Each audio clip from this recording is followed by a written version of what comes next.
สบายดีโอ้ทำความสะอาดบ้านบ่นี่อืมพี่น้องไอ้พุ่นผู้เฮ็ดหยังน่ะฮะเก็บไปตรงไปตองเก็บขี้เหงื่อห้าน่ะเนาะห้าเนี่ยกวดโอ้สบายดีป้าเป็นจังใดขึ้นเฮือนใหม่ เต็มที่เลยเนาะนอนรับมื้อคืนนอนน้ำร้านเนาะ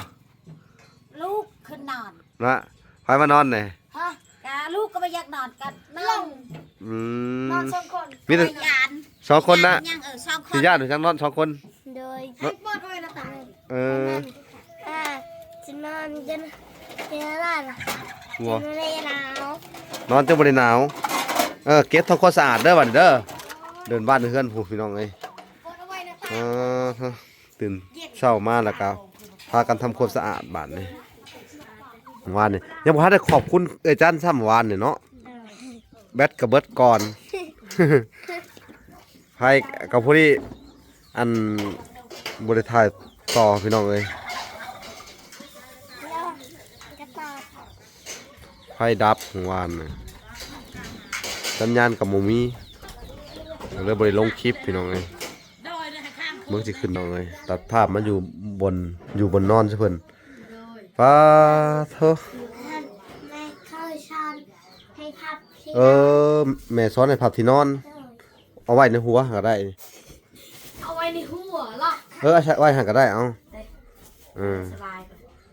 วันนี้เก็บกวาดทำความสะอาดเด้อสะอาดเนี่ยกับปูดีๆตื่นนอนมาทุกเช้าพับเด้อพับบนอยู่บนนอนเด้อนี่แล้วก็เก็บกวาดทำความสะอาดเด้อเสื้อผ้าเก็บกวาดทำความสะอาดเด้อบันเด้อทั้งหลังทั้งเทิงให้เรียบร้อยเบิด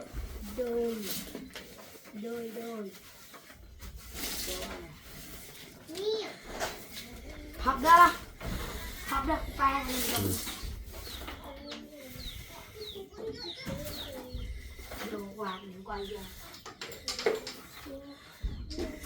ห้อยไว้กระเป๋าภายในเป๋าลุงนะขี้พุ่นขี้พลอย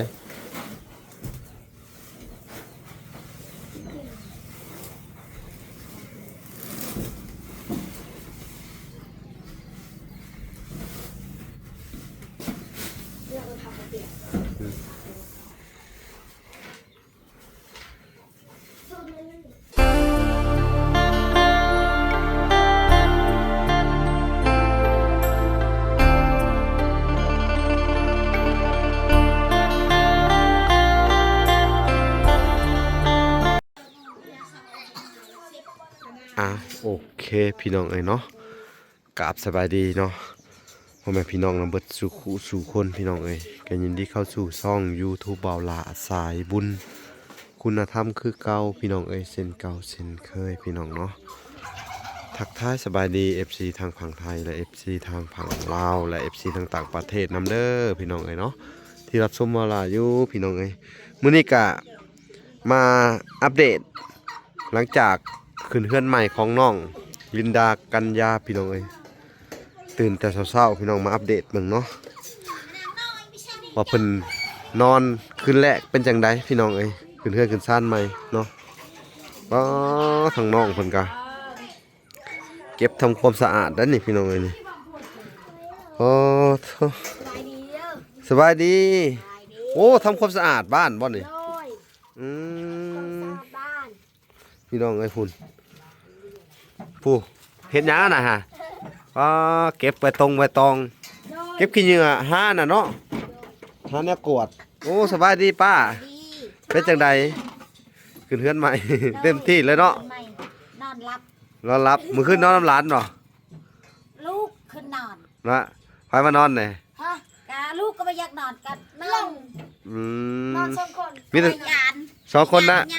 สี่ญาติหรือจังนอนสองคนโดยให้ปอดไว้ละตาจะนอนกันเจออะไรล่ะ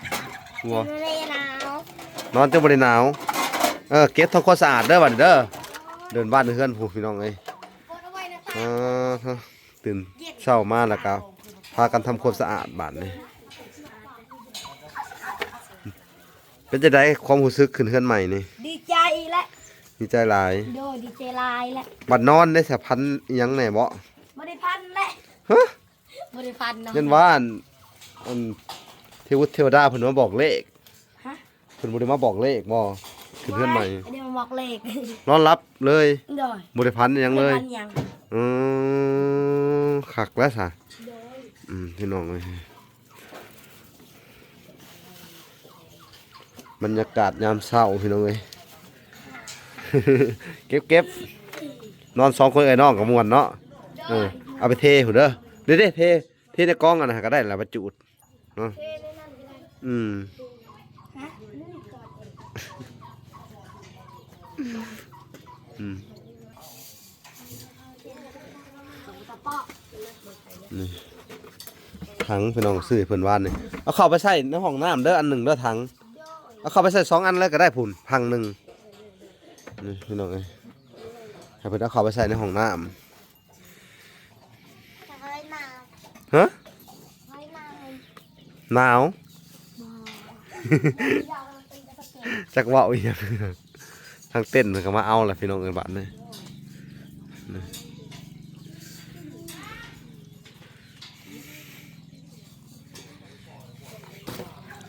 สิสิจุดอยู่นี่ก็ได้เนาะ โดย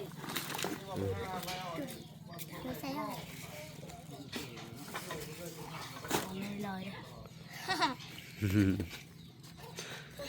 อย่าระจังจะมารั่ว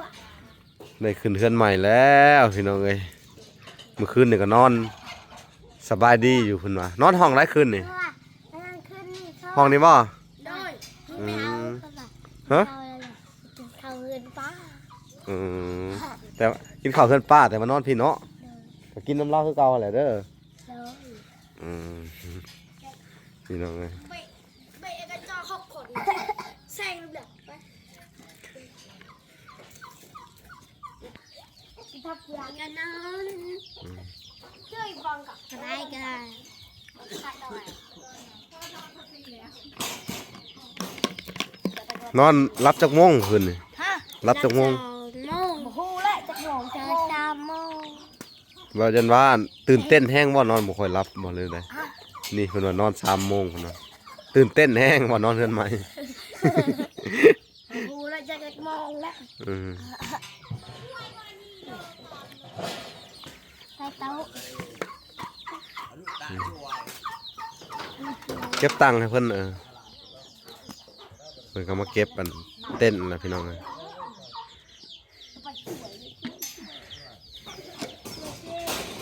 เก็บเต้นซอย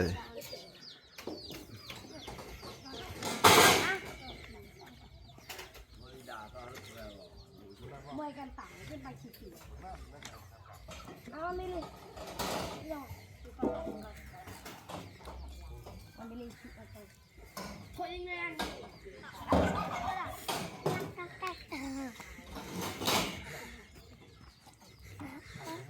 นอนได้บ่แหละมันหนักนะ ไม่นะแกยังไงนี่อาโต้ หึ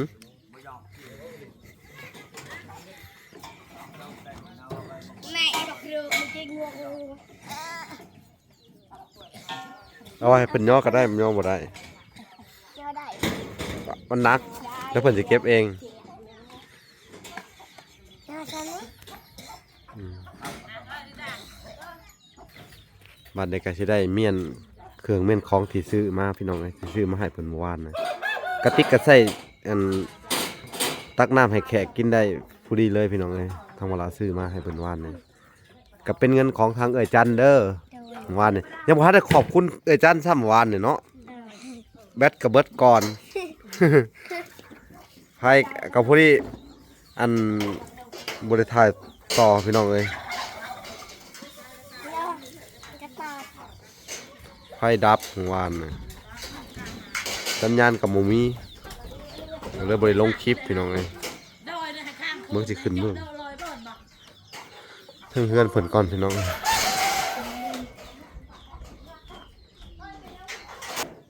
พี่น้องเอ้ยตัดภาพมาอยู่บนนอนซะเพิ่นฟ้าโธ แม่เข้าชัน พับที่ เออแม่ซ้อนให้พับที่นอน เอาไว้ในหัวก็ได้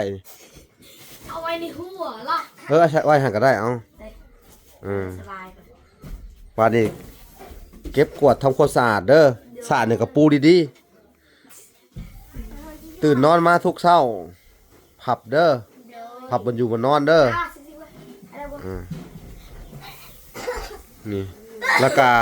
เก็บกวาดทำความสะอาดเด้อโอ้เยอะเลยน้องเห็นหมัดดอกแต่สั อาบน้ำแล้วก็มัดผมมีผมดีๆเด้อ วิวิ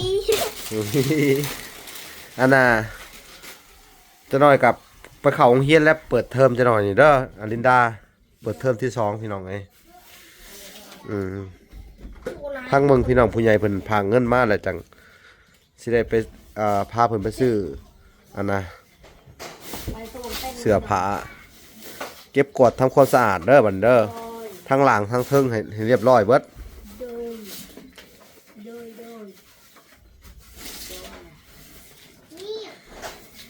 พับได้ละพับได้แปลง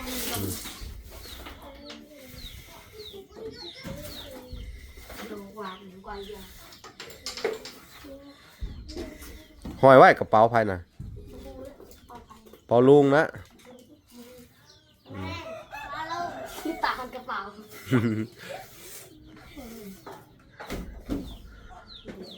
ขึ้นเฮือนใหม่พี่น้องเอ้ยว่านเลยครับเสร็จเรียบร้อยมาเยี่ยมมายามเบิ่งพี่น้องเอ้ยมื้อนี้ครับนี่เมื่อวานได้ซื้อเครื่องของมาให้เพิ่นเก็บไว้ดีๆเด้อเอาเข้าไปไว้ห้องนั่นเครื่องของที่นอนเก็บไว้พี่น้องเอ้ยก็ซื้อมาเผื่อมาให้เพิ่นเมื่อวานนี่ซื้อมาไว้เนาะแล้วก็มีมุ้งหมอนคนที่มาซอยน้ำแน่เนาะเลยหลาย คนมาซอยหลายเติบไปบ้านเนาะทั้งเวลาก็ซื้ออันน่ะผมตุนไว้ให้น้องเพิ่นเนาะเผื่ออนาคตพี่น้องเอ้ยอันยันน้องเพิ่นอันน่ะหาเงินหาคำบ่ได้ในอนาคตก็สิได้มีผมตุนไว้เนาะทั้งหาพื้นเนาะแล้วก็มีหมอนแล้วก็เสื้อนอนนำแน่เวลาก็ซื้อให้เพิ่น2เครือเสื้อนอนเมื่อวานนี่เนาะก็เป็นจุดประสงค์ของทางผู้ใหญ่เนาะพี่น้องแล้วก็เป็นเงินของเพิ่นที่ฝากไว้ตั้งแต่แรกเนาะคือทางไอ้สาลิกาพี่น้องเอ้ยเนาะไอ้สาลิกาส่วนอันน่ะถ้วยพี่น้องเอ้ยถ้วยใหญ่นี่ถ้วยเป็นแพ็คมาสิไว้แล้วก็กระติกอันนี้ก็แล้วก็ใช้เงินของทางอันเอื้อยจันจากฮ่องกงพี่น้องเอ้ยเนาะเพิ่นก็ว่าแล้วแต่บ่ลาเด้อเพิ่นว่าเห็นดีจังได๋ก็ซื้อให้น้องเพิ่นมันขาดเหลือตัวใดแน่เพิ่นว่าเนาะก็ต้องขอบคุณเอื้อยจันเนาะก็ใช้เงินเพิ่นไปอยู่ 2,000 เนาะ 2,000 บาทเนาะเมื่อวานนี่ชื่ออันนี้ก็เบิดอยู่อันล้าน 30,000 เนาะแล้วก็อีกอันน่ะ1,000มาถึกอยู่ล้าน2กว่าๆพี่น้องล้าน2แสนกว่าๆแล้วก็ส่วนที่เหลือก็อันน่ะทางเวลาก็ได้มอบเป็นอันค่าลากแก่ของทางบ่อแก้วเพิ่นพี่น้องให้กำลังใจเพิ่นทางนั้นก็ได้เนาะก็ต้องขอบคุณทางอาจารย์เด้อพี่น้องเอ้ยที่ช่วยเหลือทางอันน้องกัญญาลินดาพี่น้องลูกกำพร้านี่น้องเอ้ยน้องมันนี่รู้จักทำความสะอาดแล้วได้บัดได้เฮือนใหม่เลยรู้จักทำความสะอาดเด้อบัดนี้เฮือนใหม่เลยเฮือนทุบเจ้าได้บัดนี้ได้เด้อเอามาบัดนี้อันน่ะเฮ็ดทำความสะอาดทั้งเทิงแล้วแหละกะทั้งล่างกะอันน่ะเอาจูดขี้เหงื่อยังมันเรียบร้อยเด้อให้มันแป้นทำความสะอาดมันจังอันน่ะเก็บทิ้งเขาได้ขวดตัวนั้นเลยเฮ้ย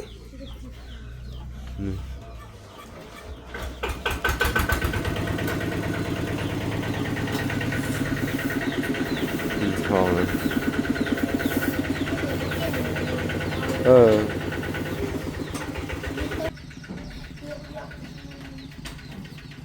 ผับไว้ แคตตาโลกกับพับไว้กระตุกน้ำบ่ได้ใส่แล้วก็เก็บทิ่ม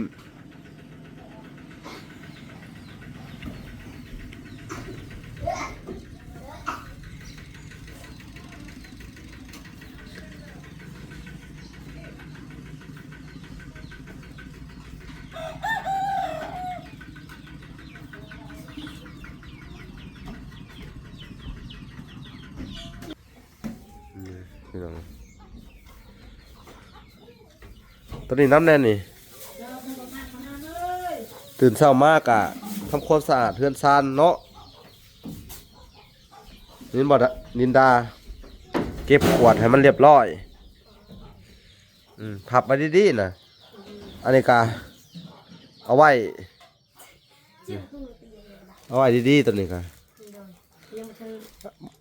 พอห่มม้อนกับอันน่ะเลี้ยงกันขึ้นไว้เด้อ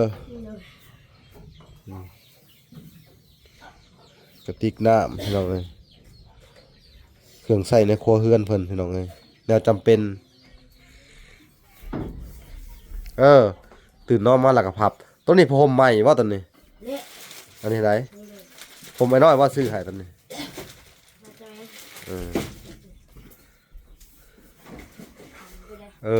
กูจักเก็บทำความสะอาดมาสิแต่ละมื้ออาบน้ำตื่นเช้ามาแล้วก็ไปโรงเรียนบัดนี้เด้อเก็บไปไว้ห้องนั่นเด้อนั่นแหละ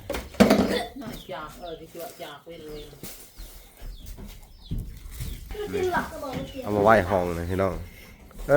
ห้องน่ะก็นอนมาเลยเนาะนี่พี่น้องเอ้ยเก็บมาไว้นี่ปัดให้มันเรียบร้อยเงินซาน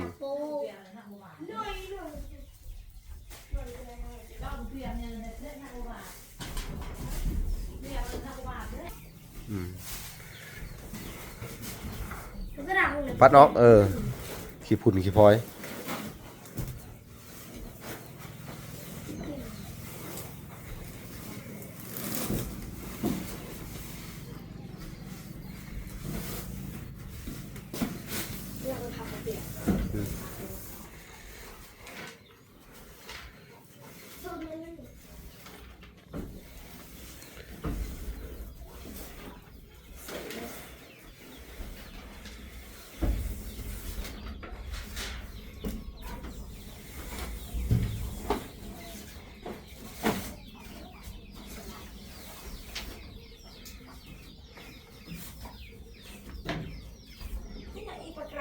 ทางน้องลินดาเพิ่นก็ปูไว้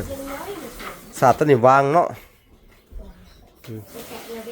เขาแกะเลยเขาแกะบด3 อันเลยแกะ3 อันเนาะปูยับขึ้นไปอีก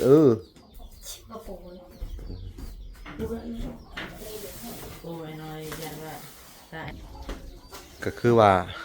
ทางน้องลินดากันยาก็ทำความสะอาดเรียบร้อยเลยทั้งหลุมทั้งเทิงเนาะทั้งตารางก็สิได้ลงไปทำความสะอาดเนาะวันนี้ลงไปเฮ็ดทำความสะอาดข้างล่างเด้อให้มันเรียบร้อยพี่น้องนี่เรื่องคือการนี่เดินบ้านกะบ่ค่อยสะอาดมันจูดเด้อทำความสะอาดมันจะได้งามตาบาดนี่เนาะพี่น้องเอ้ยบาดนี่กะถ่ายคลิปนี่กะบ่มีหยังเนาะเมื่อวานนี่แบตมันเบิดเนาะก็เลยว่าอันน่ะบ่ได้ขอบบุญขอบคุณทางเอ๋ยจันเพิ่นทำเนาะเอ๋ยจันคนเดียวกันที่เพิ่นเฮ็ดอันโครงหลังคาเด้อครับอันเอ๋ยนูติดเพิ่นก็เจาะน้ำมาด้านให้เนาะแล้วก็เพิ่นก็ผากเงินมาขึ้นเฮือนใหม่ให้เด้อซื้ออันน้ำเขียวน้ำแดงแล้วก็ซื้อเหยือกน้ำเนาะแล้วก็ซื้อถ้วยบวงถัง2 ถังแล้วก็ซ้ำน้ำเนี่ยเด้อคือว่าบุวิซ้ำสักเสื้อผ้าเนาะถังน้ำเอาเข้าไปห้องน้ำมาเลยเด้อหมูมีแล้วก็หาบน้ำหมดไปเข้าว่าอันน่ะเนาะโอ้สายยางพี่น้องเอ้ยหมูมีหนิ่งไปใส่ห้องน้ำเนาะเขาหมูมีกะอันหมูเป็นยังตักเอาเนาะตักเอาหิวไปใส่ห้องน้ำเอาเนาะอันนี้ก็เป็นเงินของทางเอ๋ยจันเพิ่นพี่น้องเอ้ยเนาะเอาให้ทางอันชุมเจ้าเด้อ สำนึกบุญคุณเพิ่นขอบุญขอบคุณเพิ่นเด้อ โดย เอาทางเอ่ยจันจากฮ่องกงเอา ขอขอบคุณเอื้อยจันอยู่ฮ่องกงหลายๆที่ซื้อถ้วยซื้อบ่วงให้ โดย น้องกัญญาแล้วก็ขน้อย แล้วก็ซื้อกระทัง โดย แล้วก็ซื้ออันนั้น น้ำหวานน้ำส้มน้ำหวาน แล้วก็ซื้อน้ำแล้วก็ซื้อกระบ้าน กระบานกะละมัง ต้องขอบใจหลายๆที่กระทัง โดย ที่ช่วยลูกๆหลาน โดย ขอให้เอื้อยจันสุขภาพแข็งแรงความเจ็บบ่ต้องได้ความไข้บ่ต้องมีเด้อ สาธุ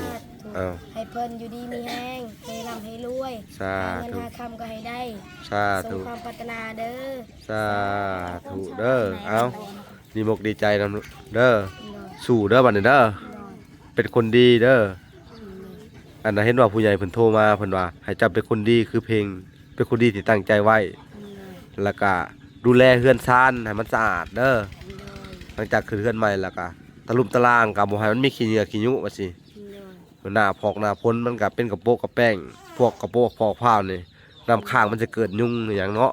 อันตรายอันนี้เขาก็ทำความสะอาดจูดแปลว่าเฮ็ดให้มันเกลี้ยงกว้างทำความสะอาดให้เบิดถุงยางอหย่างนี่เก็บกวาดให้เบิดเลยเด้อตื่นเช้ามากก็ปัดกวาดเฮือนซานอาบน้ำสีแขวแล้วก็จังไปโรงเรียนเพราะว่าเจ้าสิได้เข้าโรงเรียนได้บัดนี่อันน่ะของป .5 เนาะเดี๋ยวทางบ่ลาก็สิได้ไปดำเนินการอันน่ะ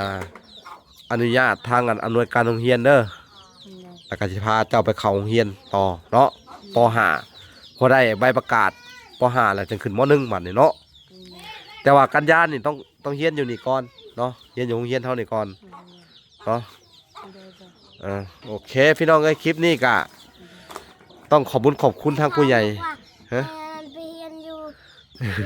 อันนั้นเรียนเรียนน เออ ำ เจ้านะแต่ว่าครูมาสอนพิเศษอยู่นี่เรียนนี่ก่อนเจ้ายังบ่เป็นปีหน้าจะเข้าป .1 เนาะปีหน้าจะเข้าป .1 เรียนอันนี้เรียนทักษะก่อนเริ่มต้นเนาะเรียนสระอายังให้มันได้ก่อน ทะละอิทะละอี เราต่อ ทะละเอะทะละเอ เออ ทะละเอะทะละเอ เออเอา เอียเอีย เออ อือ เอาผมอันล่ะมื้อหน้าจังสิมาอัปเดตใหม่พี่น้องเอ้ยสิมาอัปเดตการเรียนเพิ่นว่าเป็นจังไดต่อ แต่ว่าสิดำเนินการทางอันน้องอันน่ะลินดาให้เขาเรียนต่อเนาะทางเวลาก็ได้ประสานงานทางอันผู้ใหญ่เพิ่นแล้วเพิ่นว่าพังเมืองเพิ่นว่าทางบางอีกจักทิศหนึง2ทิศเพิ่นสิพาเงินมาให้ซื้อเสื้อผ้าเด้อเอาโอเคพี่น้องเอ้ยคลิปนี้ก็บ่มีหยังหลายเวลาก็ดีมกดีใจนำอันทั้งสองคนพี่น้องเอ้ยลินดากัญญาเนาะโอเคเวลาสิได้ขอตัวลำลาไปก่อนพี่น้องพบพอกันใหม่อีกคลิปหน้าคลิปนี้ขอกล่าวคำว่าสบายดีเด้อและสวัสดีพี่น้องเอ้ยพอกันใหม่บ๊ายบาย